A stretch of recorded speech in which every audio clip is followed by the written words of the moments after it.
Estar aquí con todos ustedes que seguramente ya vienen participando en los diferentes conversatorios, y un gusto escuchar a nuestra querida amiga Silvia Marcos. Realmente me pones en, vamos a decir, en relación con todo el pueblo indígena de México. Eleazar y muchas personalidades nos han acompañado en varias ocasiones para trabajar estos asuntos de nuestros pueblos. Como ya dijeron, soy aymara, sacerdote católico, y vengo realmente acompañando desde hace más de 25 años el proceso de la reflexión teológica y la pastoral, ¿no? De la pastoral andina aquí en el Perú, en Bolivia, en América Latina, y pues voy a compartir especialmente de este tema que se nos está planteando para hoy, teniendo como punto de partida algo muy importante que de repente para muchos de ustedes ya no es novedad, ¿no? Vamos a tratar de hablar sobre el tema, como ya dijo ya Silvia, desde lo que significa las espiritualidades andinas dentro de un mundo en el que cada vez más y más está pues obligándonos, ¿no?, a participar dentro de lo que significa pues vivir en un sistema de mercado, en un sistema global, ¿ya? Entonces, de esa manera quisiera que,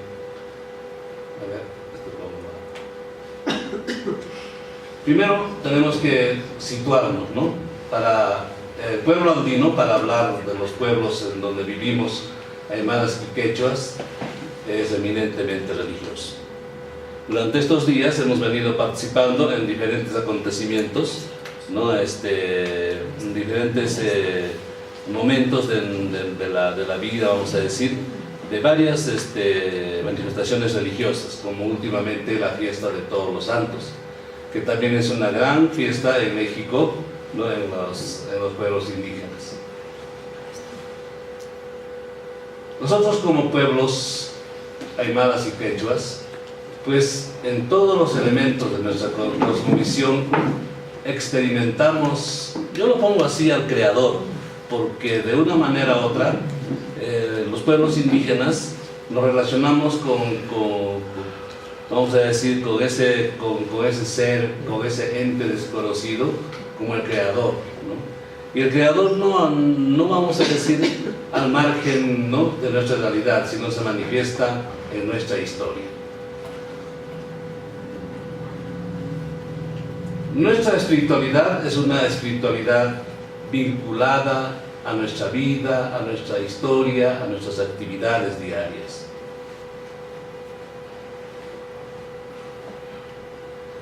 Nuestra práctica religiosa es bien tradicional, ¿no? Es fruto de la experiencia espiritual ancestral andina. Ustedes verán de que continuamente, por ejemplo, cuando se habla de la ofrenda a la tierra, hay muchas denominaciones, inclusive todavía no salimos del modo como se denomina a esta celebración. Todavía nosotros lo denominamos como pago a la tierra, y cosa que no debe ser así, sino es una ofrenda que se da a la tierra. Y ya lo explicó Silvia hace rato de manera muy contundente.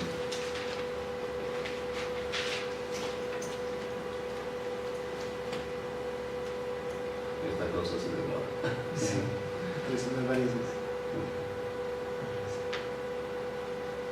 Entonces, pero también nuestra espiritualidad es fruto de la influencia cristiana, pero de una influencia cristiana de la primera evangelización. Todavía no hemos realmente dado el paso a lo que posteriormente podríamos haber comprendido como pueblos, el encuentro realmente con la religión cristiana, pero de una perspectiva diferente, sino que estamos todavía viviendo con aquello que ha sido una influencia desde la primera evangelización. Nuestra experiencia ancestral tiene sus raíces en la concepción milenaria de Dios como Padre y Creador del mundo. Dios que va actuando y perfeccionando el universo en diferentes etapas, ¿no? Hay varios autores que realmente, especialmente Domingo Yanque, que va a desarrollar estas etapas, ¿no? Y justamente en los estudios que hay en América Latina, Perú, Bolivia, Ecuador, son etapas en las que cual entramos, vamos a ser en sintonía, ¿no? Sin embargo, la experiencia cristiana pues es fruto de la conquista y la primera evangelización.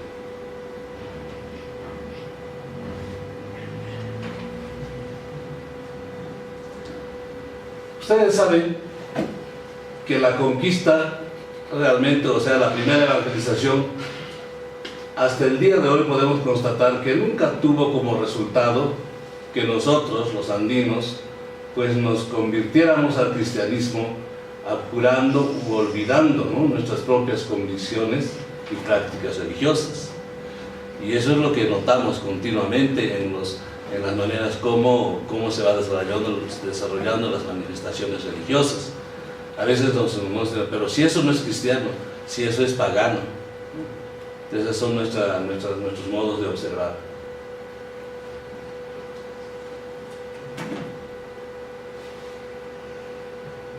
Más bien, asumimos el cristianismo y lo hacemos parte de nuestra propia cultura y de nuestra propia religiosidad, ¿no?, de nuestra propia espiritualidad, como diría Silvia realmente. Estas ambas tradiciones, después de encuentros y desencuentros, pues dan lugar a una síntesis espiritual de cuño sincrético. Y esta palabra parece ser un poquito muy peligrosa, no un poquito, sino mucho. Que para los vencidos, ¿no?, para nosotros en este caso, significa realmente una nueva manera de vivir nuestra fe. Pero sin embargo, para los vencedores es considerada todavía como un conjunto de creencias que aún hay que cristianizar y purificar. En estas últimas etapas, ¿no?, de la convivencia de nuestros pueblos, ¿no?, con la religión, especialmente con la religión cristiana, realmente todavía hay mucha más, vamos a decir, ¿no?, hay un sentimiento de que se quiere, no es que se quiere, ¿no?, se está volviendo ya a esas posturas que la religión cristiana tomó en la conquista, y una postura que es cada vez más fuerte. Pero sin embargo, cuando nosotros vivimos, ¿no?, nuestras expresiones religiosas, vamos a tener en cuenta siempre la cruz, que si bien llegó aliada, ¿no?, con los opresores, será reconocida como protectora, defensora y liberadora.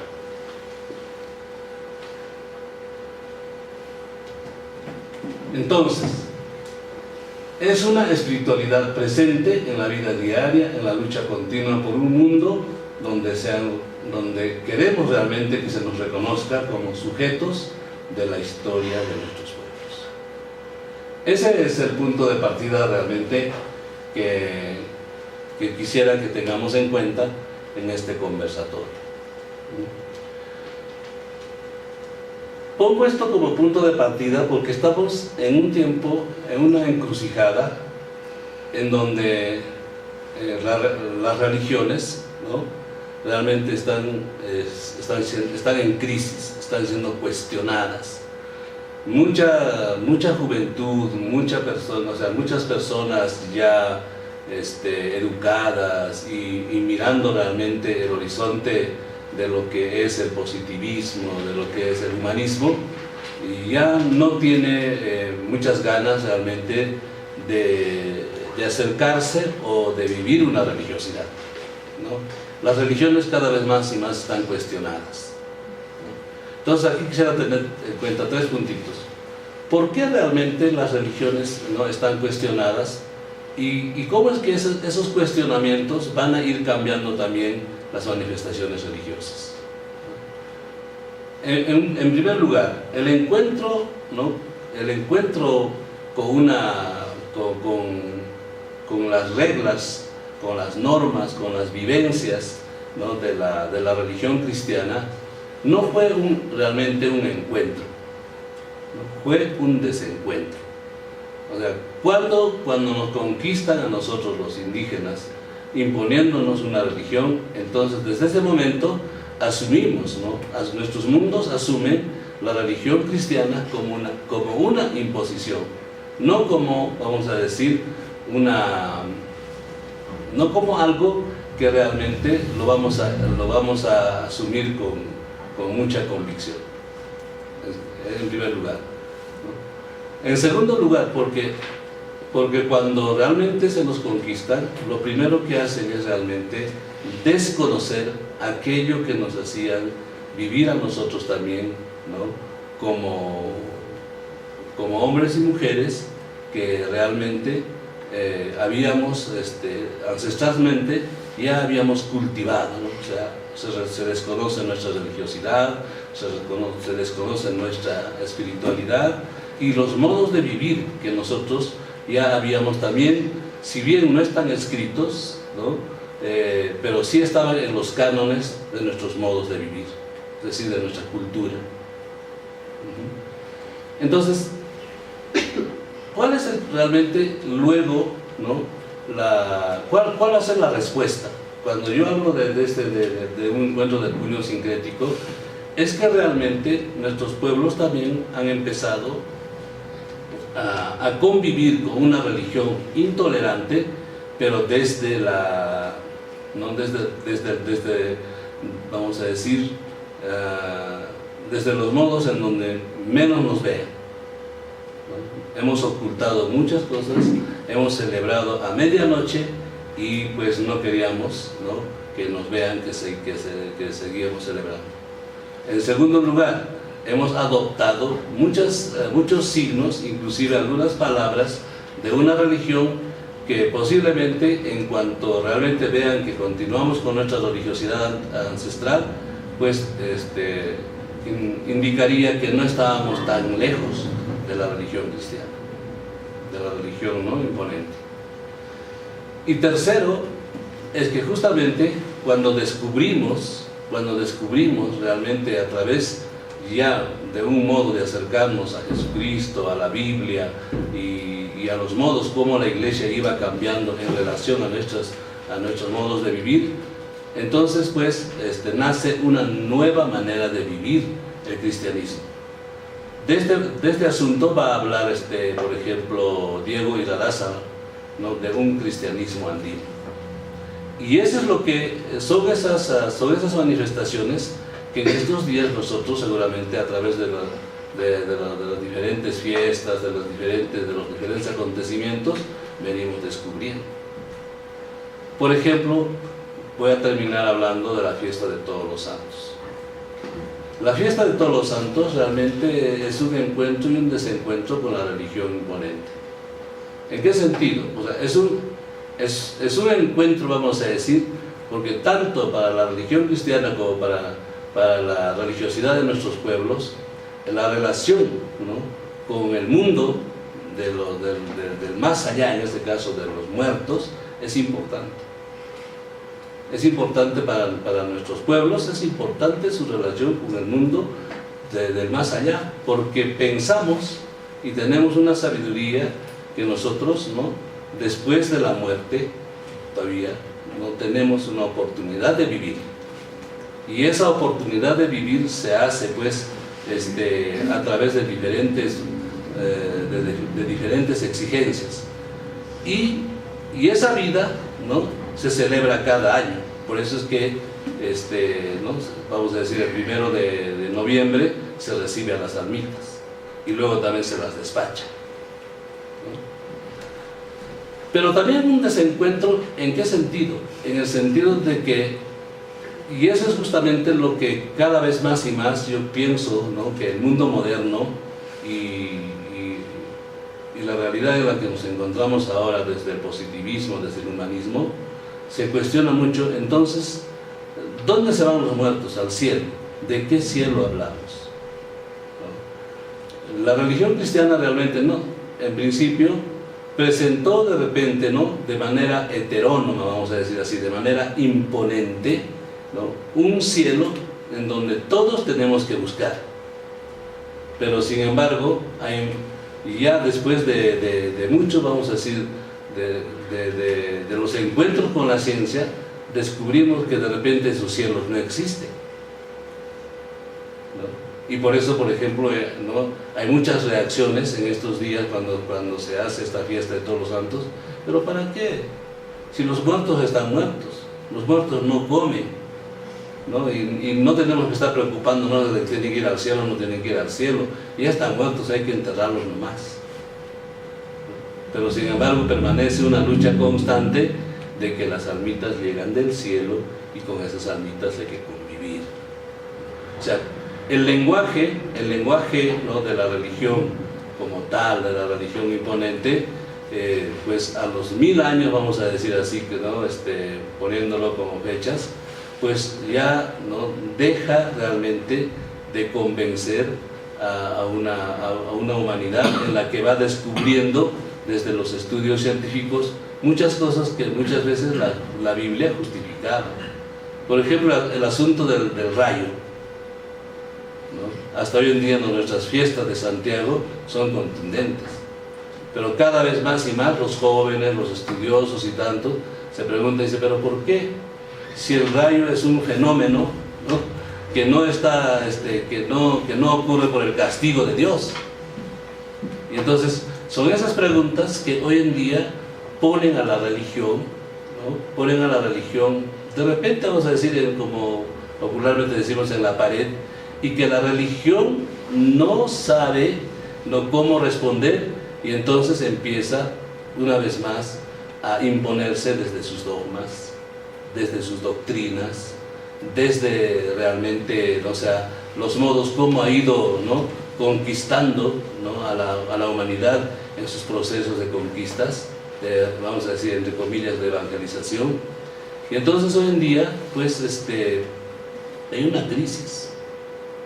Hay una crisis, no solamente de la religión cristiana como tal, de la religión en general. Los problemas, vamos a decir, en el mundo, los problemas religiosos de luchas y matanzas y tantas otras cosas, tienen que ver en la medida en la que la población, la humanidad, realmente está cuestionando cosas que en un momento se puso como dogmas, vamos a decir. Es decir, alguien no creía, pero entonces la institución tenía que normativizar, ¿no? Y ese modo de normativizar, pues incluso estaba realmente penada.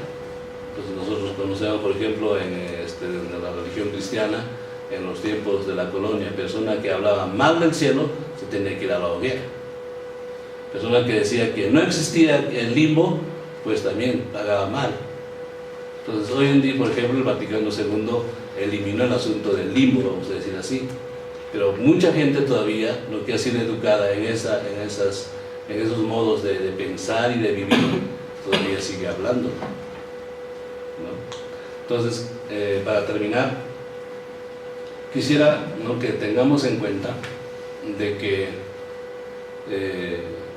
no es que hablando, vamos a decir, que la religión esté en crisis, es porque realmente la población, la humanidad no crea. La crisis de fe no es porque el hombre, la mujer no encuentre su horizonte en su fe, ¿no?, en creer, sino son en los modos como se ha ido presentando la fe, en los modos como se ha ido presentando a Dios, y en los modos como realmente se quiere realmente, ¿no?, todavía imponer. O sea, todo eso es lo que ustedes hablan, por ejemplo, en estos últimos tiempos del colonialismo. Hay que descolonizar, ¿no? Y justamente también hay que descolonizar un asunto que cada vez más y más es fuerte desde el punto de vista del sistema de mercado. La religión hoy en día es un asunto de mercado, ¿no? La humanidad busca la religión según sus intereses, ¿no?, según sus posibilidades, según de repente lo que quiere. Es decir, entonces si nosotros vamos a un supermercado, aquí está cerca Plaza Vea, y vamos al lugar donde venden jaboncillos, queremos según el color de nuestro rostro, ¿no?, cómo está nuestra piel, y así sucesivamente, y vamos buscando el producto. Podemos buscar también la religión de esa manera, ¿no? Y entonces, hoy en día hay una abundancia de religiones, ¿no?, que se ofrecen de tal manera que de repente cumplen nuestros caprichos. Pero no son caprichos superficiales, no caprichos realmente de búsqueda de sentido de nuestra vida. Entonces, en ese aspecto creo que tenemos que tener en cuenta que este punto de partida, ¿no?, del pueblo, de nuestros pueblos andinos, en la que realmente se encuentran también en una encrucijada. Hoy día estaba conversando con las personas mayores de un distrito, porque ya no hay jóvenes. Su mayor preocupación de esas personas mayores es decir, cómo hacer que nuestros hijos vuelvan a creer, ¿no?, para que nuestra religiosidad, para que nuestra espiritualidad sea realmente una propuesta en el desarrollo, en el buen vivir, en los modos cómo responder realmente, ¿no?, a lo que nosotros queremos como pueblo. Esa es su preocupación, ¿no? Y creo que la religión, más allá de realmente de imponerse, tiene que conducir a una humanidad a buscar el sentido de la vida.